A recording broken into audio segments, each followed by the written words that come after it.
Assalamualaikum warahmatullahi wabarakatuh.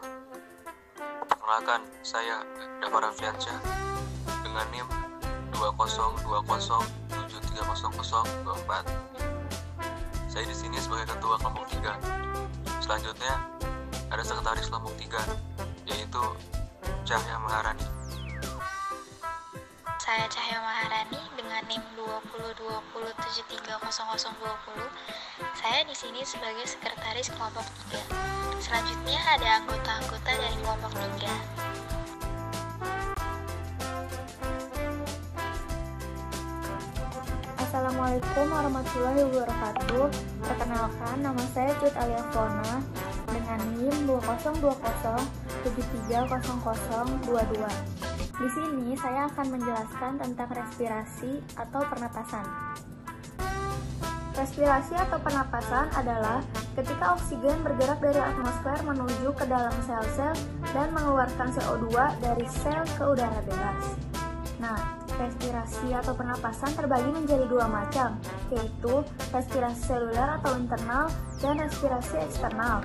Respirasi seluler atau internal adalah proses yang dilaksanakan di dalam mitokondria yang menggunakan O2 dan menghasilkan CO2 yang mengambil energi dari makanan atau melalui protein. Respirasi eksternal adalah pertukaran gas O2 dan CO2 pada saat udara memenuhi paru-paru. Sekian dari saya, kurang lebihnya mohon maaf. Wassalamualaikum warahmatullahi wabarakatuh. Nah, selanjutnya ada laring. Menurut Sylvia, pada tahun 2005, laring terdapat kotak suara atau glotis. Glotis merupakan pemisah antara saluran pernapasan bagian atas dan saluran pernapasan bagian bawah. Pada waktu menelan makanan, laring akan bergerak ke atas dan glotis akan menutup dan mengarahkan makanan dan cairan masuk ke dalam esofagus. Jika ada benda asing mampu melampaui glotis, maka fungsi batuk pada laring akan membantu dan menghalau benda tersebut keluar dari saluran pernapasan bagian bawah. Menurut Sherwood, pada tahun 2019, faring merupakan percabangan atau persimpangan tenggorokan dan kerongkongan yang dilengkapi oleh epiglotis. Epiglotis sendiri dapat membuka dan menutup. Menurut Sylvia, pada tahun 2005, epiglotis ketika makanan tidak masuk, maka epiglotis akan terbuka. Ketika makanan masuk ke dalam tubuh, maka epiglotis akan tertutup sehingga makanan tersebut akan masuk ke dalam esofagus.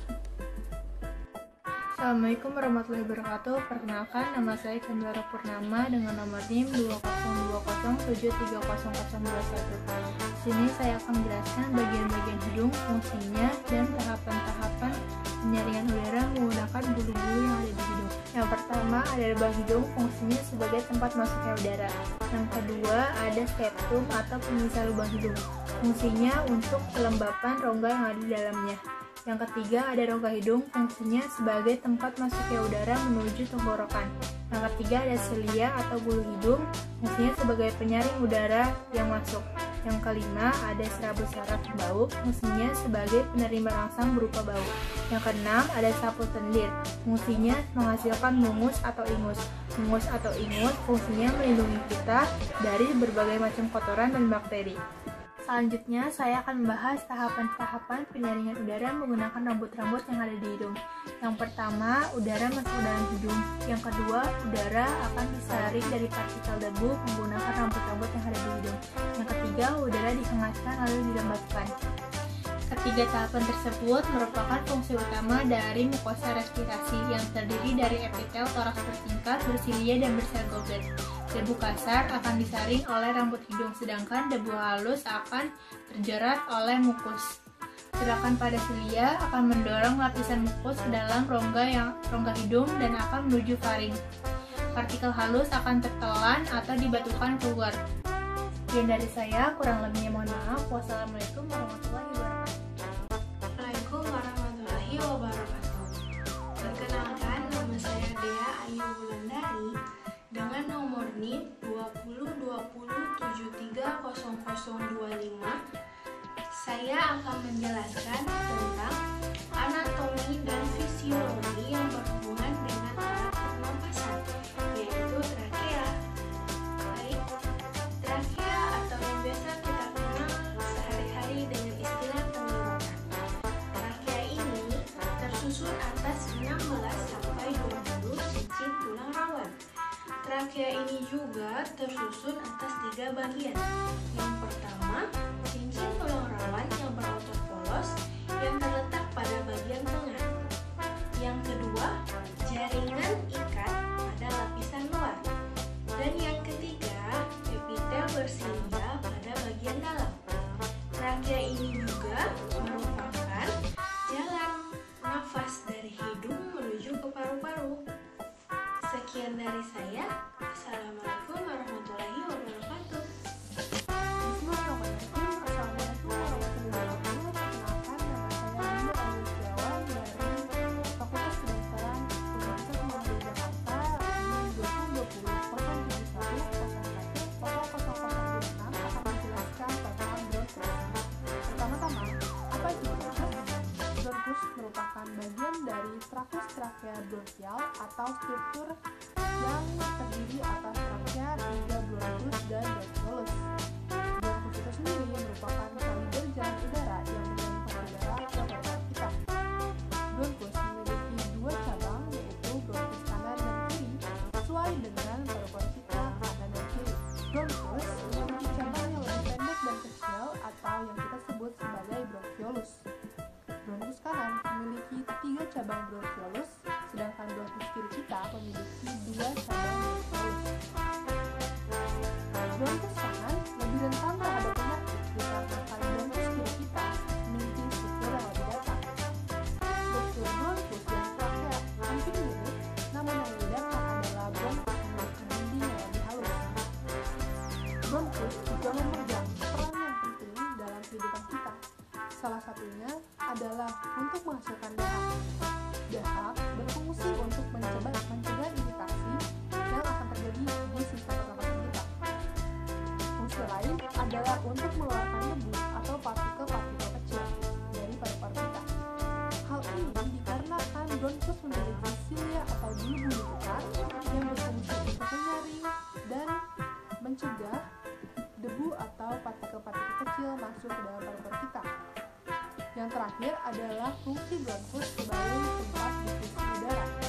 Namun, perlu diketahui bahwa pada bronkus tidak terjadi pertukaran oksigen dan karbon dioksida. Sekian, terima kasih. Assalamualaikum warahmatullahi wabarakatuh. Nama saya Elang Hibatullah. NIM saya 2020730028. Saya akan menjelaskan tentang anatomi sistem pernapasan. Pertama-tama, saya akan menjelaskan alat pernapasan pada manusia, yaitu paru-paru. Paru-paru terletak di dalam rongga dada bagian atas, di bagian samping dibatasi oleh otot dan rusuk, dan di bagian bawah dibatasi oleh diafragma yang berotot kuat. Paru-paru ada 2 bagian, yaitu paru-paru kanan pulmodexter yang terdiri atas 3 lobus dan paru-paru kiri pulmosinister yang terdiri atas 2 lobus. Paru-paru dibungkus oleh 2 selaput yang tipis, disebut pleura. Selaput bagian dalam yang langsung menyeliputi paru-paru dalam pleura visceralis, dan selaput menyeliputi rongga dada yang bersebelahan dengan tulang rusuk disebut pleura luar. Paru-paru tersusun oleh bronkiolus, alveolus, jaringan elastik, dan pembuluh darah. Bronkiolus tidak mempunyai tulang rawan, tetapi rongga bronkus masih bersila dan di bagian ujungnya mempunyai epiletum berbentuk kubus bersila. Setiap bronkiolus terminalnya bercabang-cabang lagi menjadi bronkiolus respirasi, kemudian menjadi ductus alveolaris. Pada dinding ductus alveolaris mengandung gelembung-gelembung yang disebut alveolus. Anatomi pada sistem pernafasan, yaitu alveolus.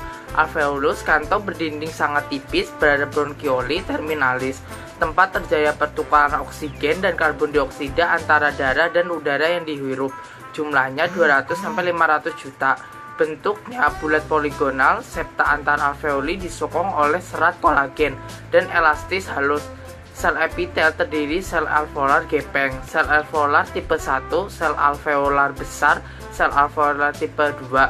Sel alveolar gepeng tipe 1 jumlahnya hanya 10%, menempati 95%. Alveolar paru sel alveolar tipe 2 jumlahnya 12%, menempati 5% alveolar. Sel alveolar gepeng terletak di dekat septa alveolar. Bentuknya lebih tebal, apikal bulat, ditutupi mikrofil pendek, permukaan licin, memiliki badan berlamel. Sel alveolar besar menghasilkan surfaktan pulmonar. Surfaktan ini fungsinya untuk mengurangi kolaps alveoli pada akhir ekspirasi. Jaringan di antara dua lapis epitel disebut interstitial,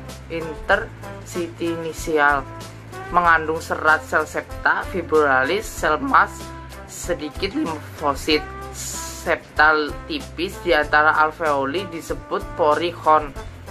Sel fagosit utama dari alveolar disebut makrofag alveolar. Pada perokok, sitoplasma sel ini terisi badan besar bermembran. Jumlah sel makrofag melebihi jumlah sel lainnya. Assalamualaikum warahmatullahi wabarakatuh. Saya Bella Sintia, nomor NIM 2020730017 akan menjelaskan tentang penyakit yang berkaitan dengan saluran pernapasan, yaitu bronkitis akut. Apa itu bronkitis akut? Bronkitis akut adalah diagnosis klinis yang ditandai dengan batuk akibat peradangan akut pada trakea dan saluran udara yang besar tanpa bukti pneumonia. Lalu, batuk yang berhubungan dengan bronkitis akut biasanya berlangsung sekitar 2-3 minggu, dan ini harus ditekankan pada pasien. Bronkitis akut biasanya disebabkan oleh virus, dan antibiotik tidak diindikasi pada pasien tanpa penyakit paru-paru kronis. Antibiotik telah terbukti hanya memberikan manfaat mengurangi batuk atau penyakit sekitar setengah hari dan memiliki efek samping, termasuk reaksi alergi, mual, dan muntah. Lalu juga ada infeksi Clostridium difficile. Lalu ada evaluasi dan pengobatan bronkitis, termasuk mengesampingkan penyebab sekunder batuk seperti pneumonia, mendidik pasien tentang perjalanan alami penyakit, dan merekomendasikan pengobatan sistematik dan menghindari penggunaan antibiotik yang tidak perlu. Strategi untuk mengurangi penggunaan antibiotik yang tidak tepat termasuk resep yang tertunda, pendidikan pasien, dan menyebut infeksi sebagai penyakit dada.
Nah, apa itu asma? Asma adalah satu keadaan yang ditandai dengan terjadinya penyempitan bronkus yang berulang tetapi reversibel. Dan di antara episode tersebut terdapat keadaan ventilasi yang normal. Asma bronkial merupakan gangguan inflamasi pada saluran pernapasan yang melibatkan dari elemen selularnya. Akibatnya, terjadinya proses inflamasi yang menyebabkan penyempitan pada jalan nafas dan timbulnya gejala seperti sesak nafas, batuk, dan dada yang terasa berat, yang semakin berat pada saat malam hari. Terdapat faktor-faktor yang dapat mempengaruhi prevalensi penyakit asma, antara lain usia, jenis kelamin, suku, sosial, ekonomi, dan lingkungan. Faktor-faktor tersebut dapat mempengaruhi terjadinya serangan asma, derajat asma, dan juga kematian akibat penyakit asma. Terdapat 5 faktor risiko yang berhubungan dengan timbulnya asma, diantaranya seperokok, tungau debu rumah, polusi udara, perubahan cuaca, dan jenis makanan. Dalam pengobatan asma, ada 2 hal yang perlu dilakukan, yakni meredakan gejala dan mencegah gejala kambuh. Oleh karena itu, penting untuk menjalani pengobatan dengan dokter, sehingga dapat diberikan obat untuk mengatasi asma. Sekian. Wassalamualaikum warahmatullahi wabarakatuh.